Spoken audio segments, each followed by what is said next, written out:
ପିତାମାତାଙ୍କ ସୁକୃତରେ ଶିଶୁ ଯେ ସୁଖ ଭୋଗ କରେ। ବାପା ମାଙ୍କର ସୁକୃତ ଫଳ ହେଲେ ଶିଶୁ ସନ୍ତାନ ଭୋଗ ଆଜ୍ଞା ସୁଖ ପାଇବ।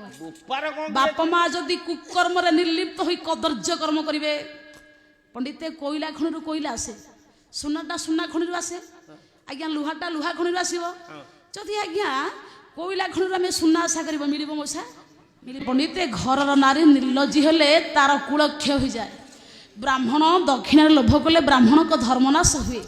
ଗୃହସ୍ଥ ଦାନ ଦେଲା ବେଳେ ଲୋଭ କଲେ ତାଙ୍କ ଧର୍ମନାଶ ହୋଇଯିବ।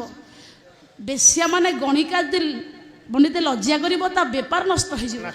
ବସନ୍ତ ବାବୁ, ଯଦି ଘରକୁ ବିପଦ ସଙ୍କଟ ଆସିବ, ଜଣେ କାନ୍ଦିବ, ସେ ହେଉଛି ଗାଈ। ଯଦି ଆଜ୍ଞା ଦୁଃଖ ସଙ୍କଟ ପୁଅ ଯୋଗ୍ୟବାନ ବୁଦ୍ଧି ଜ୍ଞାନ, ଯଦି ଆଜ୍ଞା ଗୁଣ ଜ୍ଞାନ ସମ୍ପନ୍ନ ପୁଅ ଘରେ ଥିବ, ବୁଦ୍ଧିମାନ ପୁତ୍ର ଥିବ, ଯୋଗ୍ୟ ପୁଅ ଥିବ, ସେ ବାପା ମାଙ୍କର ଦାରିଦ୍ର୍ୟ ନାଶ କରିଦେବ। ନାଇଁ ଯଦି ଯୋଗ୍ୟ ପୁଅ ସାରେ ହବ, ମାନେ ପୁତ୍ର କି କାର୍ଯ୍ୟମ୍ ଯଦି ନାସ୍ତି ଭାର୍ଯ୍ୟା। ଯଦି ପଣ୍ଡିତ ମଣ୍ଡଳୀ ପୁଅ ଯୋଗ୍ୟ ହବ, ଧନ ସଞ୍ଜୀବୁ କାହା ପାଇଁ?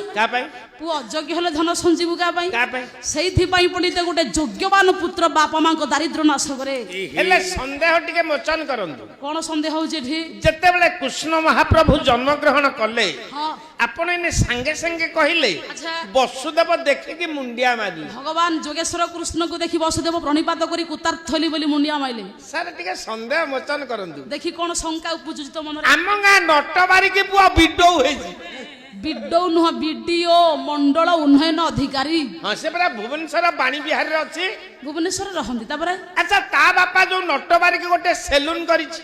ଓହୋ, ସେଲୁନ କରିଛନ୍ତି। ତାପରେ ଯେତେବେଳେ ବିଡୁଅ ତା ପୁଅ ବିଡୁଅ ଆସିବ ଗାଁକୁ, ନଟବାରିକି ସେଲୁନରୁ ଓହ୍ଲେଇକି ଆସିକି ତା ପୁଅ ବିଡୁଅ ପାଦ ତଳେ ମୁଣ୍ଡିଆ ମାରିବ। କୌଣସି ବାପାକୁ ପୁଅକୁ ନମସ୍କାର କରିବେନି ଆଜ୍ଞା। କଣ ଏଇନେ ପରା କହିଲ? ସମ୍ବିଧାନ ନାହିଁ। ଯଦି ବାପା ପୁଅକୁ ନମସ୍କାର କରିବ, ଭାଗବତ କହିଲେ ଯାହାକୁ ଦେଖି ପ୍ରାଣୀ ଡରେ ଆୟୁଷ ଥାଇ ସେହି। ଯଦି ପଣ୍ଡିତେ ବାପା ପୁଅକୁ ଡରିଲେ ପୁଅର ମଙ୍ଗଳ ହବନି ଆଜ୍ଞା। ପୁଅ ଆଜ୍ଞା ବାପାକୁ ଡରୁ। ବାପା ବସିଥିବେ ଚେୟାରରେ, ପୁଅ ତଳେ ବସୁ। ବାପା ଖାଇସାରିବେ, ପୁଅ ଖାଇସାରୁ। ବାପାକୁ ପରାମର୍ଶ ହବ, ବାପା ଏ କାମ କଲେ ଭଲ ତ, ଏଠିକି ଯାଉଛି ବାପା ଭଲ ହବ ତ, ଏ କାମଟା କରିବା ବାପା କମ ଭଲ ହବ ତ।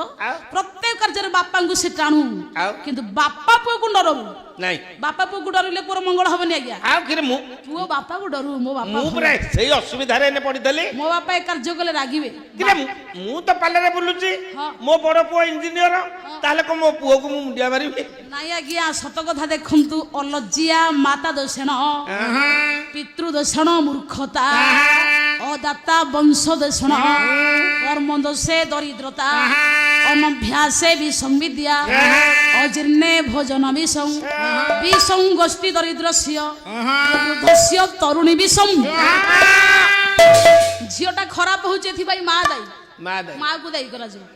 ପୁଅଟା ମୂର୍ଖ ହେଲା, ବାପାଙ୍କୁ ଦାୟୀ କରାଯିବ। କାହାକୁ ଟଙ୍କାଟେ ଦାନ ଦେବେନି ଜୀବନରେ, ଏଇଟା ଆପଣଙ୍କ ବଂଶର ଦାୟୀ। ଯଦି ବ୍ୟାଧି ରୂପକ ଦରିଦ୍ର ଆପଣଙ୍କୁ ଗ୍ରାସ କରୁଛି, ଛାଡୁନି, ଏଇଟା ଆପଣଙ୍କ କର୍ମର ଦାୟୀ। ଅଭାଗା ଭୂମି ନିନ୍ଦନ୍ତି, ପୁତ୍ର ନିନ୍ଦନ୍ତି, ଏ ଜଳ ନିନ୍ଦନ୍ତି ରୋଗିଣା, ବେଶ୍ୟା ଚ ପୁତ୍ର ନିନ୍ଦନ୍ତି, ଚୌର ନିନ୍ଦନ୍ତି ଚନ୍ଦ୍ରମା। ହେ ପଣ୍ଡିତ ମଣ୍ଡଳୀ, ଯାହାଙ୍କର ଘର କହି ଏଇଟା ଭଲ ଘର ନୁହଁ, ୟାର ମାଟି ଭଲ ନାହିଁ, ଏ ଘରେ ପଇସା ଆଣୁନି, ଏଇଟା ହଉଛି ପଣ୍ଡିତ ଅଭାଗା, ଆଳସ୍ୟ, ଅନିଷ୍ଟକାରୀ। ତୁ ତ ନିଜେ ଭଲ କର୍ମ କରୁନୁ, ରାତି ପାଇଲେ ଘରେ ସବୁ ପଇସା କଣ ଛାତ କଣା ହେଇକି ତଳେ ବସିଯିବ? ନାଇଁ ସାର୍, ପୁଣି ସନ୍ଦେହରେ ପଇଲି। ସେଇଥିପାଇଁ ପଣ୍ଡିତ ମଣ୍ଡଳୀ ଗୋଟିଏ ଭଲ ପୁଅ ଆଉ ଖରାପ ପୁଅ ଜନ୍ମ ହେବା ପଛରେ ବାପା ମାଙ୍କର ହାତ ଥାଏ। ଆଚ୍ଛା, ଯଦି ପୁଅ ମୂର୍ଖ ହବ, ବୋପା ଦାୟୀ? ବୋପା ଦାୟୀ। ଏଇଠି ପୁଣି ସନ୍ଦେହରେ ପଇଲି। ପୁଣି କଣ ସନ୍ଦେହ ହଉଛି? ମୋର ଟାଙ୍କି ଗୋଟିଏ, ଗୋଟିଏ ଟାଙ୍କି, ଗୋଟିଏ ଟାଙ୍କିରୁ ଯୋଡ଼ିଏ ପୁଅ। ପୁଅ ତ ଦିଟା ଜନ୍ମ ହେଲେ, ଗୋଟେ ତ ଇଞ୍ଜିନିୟର ହେଲା, ଆଉ ଗୋଟେ କାଇଁ ବୁଲୁଛି ଗାଁରେ? ଗୋଟେ ଗୋଟେ ପୁଅ ଅଛନ୍ତି, ବିଡି ସିଗାରେଟ ବାପାକୁ ଛାଡିବେ ଆଜ୍ଞା ଧୂଆଁ। କାହିଁକି ଆଜ୍ଞା? ଏଥିପାଇଁ ବାପା ଦାୟୀ। ବୋପା ଦେର ଅସୁବିଧା। ପିତାମାତାଙ୍କ ସୁକୃତରେ ଶିଶୁ ଯେ ସୁଖ ଭୋଗ କରେ। ବାପା ମାଙ୍କର ସୁକୃତ ଫଳ ହେଲେ ଶିଶୁ ସନ୍ତାନ ଭୋଗ ଆଜ୍ଞା ସୁଖ ପାଇବ।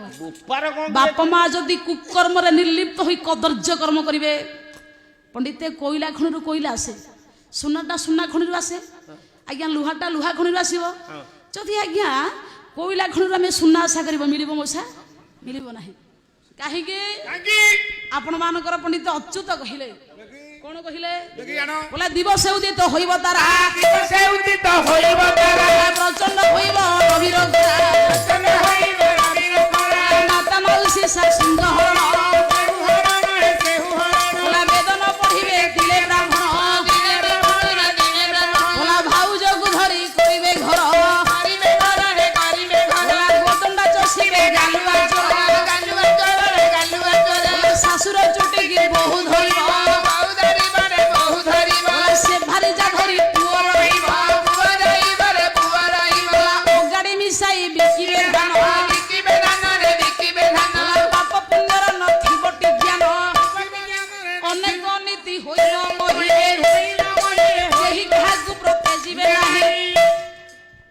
ସାନ ଲୋକମାନେ ପଣ୍ଡିତ ମଣ୍ଡଳୀ ଉଚ୍ଚ ଲୋକମାନେ ନିଚ ବୋଲାଇବେ ଆଜ୍ଞା ଶାଶୁକୁ ମାରିବ ବୋହୁ।